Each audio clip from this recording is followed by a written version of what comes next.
বাংলাদেশের ব্যাংকগুলোর থেকে নাকি বিয়ের জন্য ঋণ দিবে। খুব ভালো খবর। কিন্তু ধরেন ঋণ নিয়ে বিয়া করলাম, কয়েক কিস্তি দেওয়ার পর যদি ঋণ না দিতে পারি, তাহলে কি ব্যাংকের লোক আইসা কি বউ নিয়ে যাবো, নাকি সুইচ গেটে লাল তালা মাইরা দিয়ে যাবো যে আজকের দিকে মেলামেশা বন্ধ? ভাবনার কথা।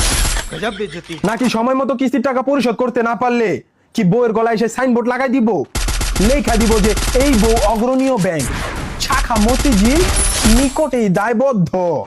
আবার ধরেন ঋণ নিয়ে বিয়ে করলাম, কিন্তু বউর সাথে বনিবটটা ভালো না, বউ ছাইরা দিবেন অথবা বউ স্বামীরে ছাইরা দিব, তাহলে কি ঋণ মাফ কইরা আবার বিয়ের জন্য নতুন ঋণ অথবা স্বামী স্ত্রী চেঞ্জ কইরা দিবেন?